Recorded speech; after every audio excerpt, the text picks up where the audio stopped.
Hello guys, कैसे हो आप सब। आई होप आप सब अच्छे होंगे। तो आज के वीडियो में मैं लेके आई हूँ आप सबके लिए बहुत ही मज़ेदार कहानी, जो करने मात्र से मुंह से सब पापों से मुक्त हो जाता है और उसकी सारी मनोकामना पूर्ण हो जाती है। तो वो कौन सा व्रत है? सप्ताह में एक बार आने वाला व्रत है, वो है संडे।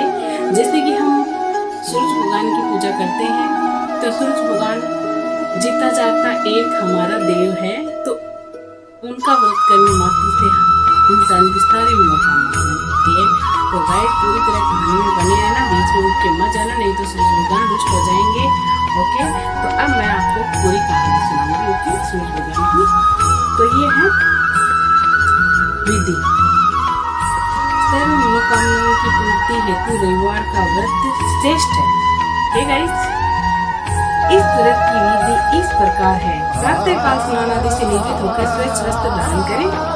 ओके, शांत चित्त होकर परमात्मा का स्मरण करें सुबह के टाइम पे। ओके, इस व्रत की विधि इस प्रकार है। ओके, प्रातः काल स्नान आदि से निवृत्त होकर स्वच्छ वस्त्र धारण करें, शांति चित्त होकर परमात्मा का स्मरण करें। भोजन एक समय से अधिक नहीं करना चाहिए। भोजन तथा फलहार सूर्य के प्रकाश रहते ही कर लेना उचित है। तो सूरज भगवान छिपने से पहले ही हमको फलहार या फिर भोजन कर लेना चाहिए, उसमें नहीं करना चाहिए। ये है रविवार के व्रत का नियम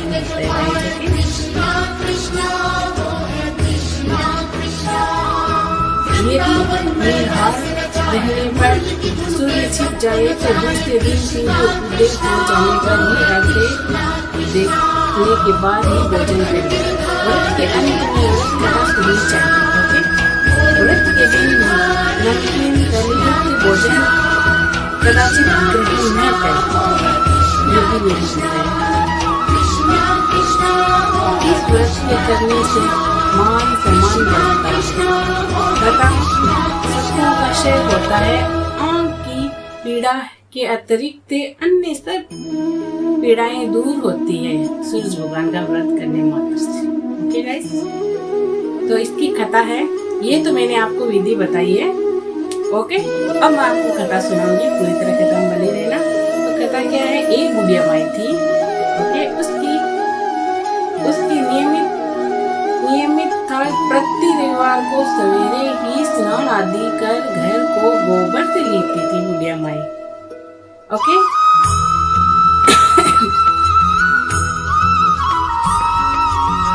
फिर भोजन तैयार कर भोजन को भोग लगाकर स्वयं भोजन करती थी।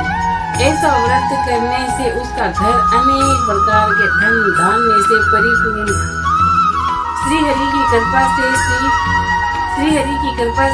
उसके घर में किसी प्रकार का विघ्न या दुख नहीं होता था। इस प्रकार उसको सब प्रकार से घर में आनंद रहता था।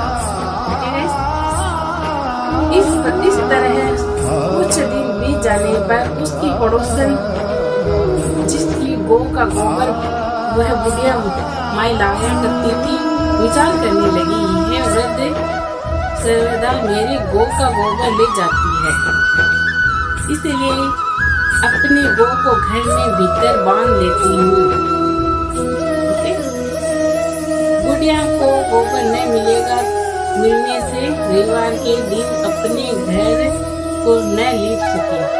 देखा, पड़ोसी ऐसे होते हैं गाइस, किसी को दूसरे पड़ोसी की खुशी बर्दाश्त नहीं होती। हमारे यहाँ भी ऐसे ही पड़ोसी। ओके, तो दिन अपने घर को न लीप सकी, इसीलिए उसने न तो भोजन बनाया न भगवान को भोग लगाया तथा स्वयं भी उसने भोजन नहीं किया। इस प्रकार उसने निराहार व्रत किया। रात्रि हो गई और वह भूखी सो गई। ओके, रात्रि में भगवान ने उसे स्वप्न दिया और भोजन लगाने का कारण पूछा। वृद्धा ने गोबर न लीपने का कारण सुनाया। तब भगवान ने कहा, कि माता हम तुमको ऐसी गो देते हैं जिससे ते सभी इच्छाएं पूर्ण होती है, क्योंकि तुम हमेशा रविवार को गो के गोबर से लीप कर भोजन बनाकर मेरा भोग लगाकर खुद भोजन करती हो, इसीलिए मैं खुश होकर तुमको वरदान देता हूँ। निर्धन को धन और बोझ स्त्री वो बांझपन जो स्त्री होती है उसको बांझपन स्त्रियों को पुत्र देकर दुखों को दूर करता हूँ। ये सूर्य भगवान बोलते हैं बुढ़िया माँ। तो अंत में मोक्ष देता हूँ। स्वप्न में ऐसा वरदान देकर भगवान तो अंतर ध्यान हो गए और वृद्धा की आँख खुली तो वह देखती है कि आंगन में एक अति सुंदर गो और बछड़ा बंधे हुए हैं। वह गो और बछड़े को देखकर अति प्रसन्न हुए। ओके गाइस, और उसको घर के बाहर बांध दिया और वही खाने को चारा डाल दिया। जब उसकी पड़ोसन बुढ़िया माई ने घर के बाहर एक अति सुंदर गो और बछड़े को देखा तो द्वेष के कारण उसका हृदय जल उठा। देखो गाइस, पड़ोसी का हृदय जल उठा और उसने देखा कि गो ने सोने का गोबर किया है। हाय हाय, उसने सोने का गोबर किया है तो वह उस गाय का गोबर ले गई और अपनी गाय का गोबर उसकी जगह पर रख गई। वह नियमित ऐसा ही करती रही और सीधी सादी बुढ़िया को इसी बात की खबर ही नहीं पड़ी। कैसे होते हैं पड़ोसी, कितने खराब होते हैं पड़ोसी, अच्छे भी बोल देते हैं लेकिन खराब भी बोलते हैं। ये कितनी खराब है जो बुढ़िया माई को पता भी नहीं चलने दिया और उसका गाय का सोने का गोबर ले चले गए।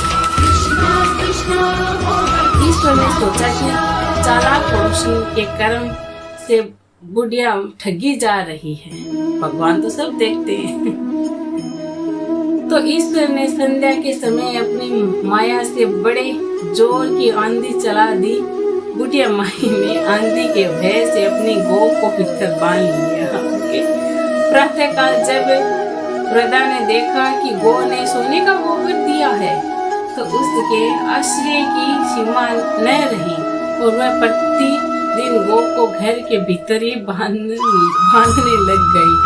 उधर पड़ोसन ने देखा कि बुढ़िया गौ को घर के अंदर बांधने लगी है और उसका सोने का गोबर उठाने का दाव नहीं चला तो वह ईर्ष्या और खाद से जल उठी और कुछ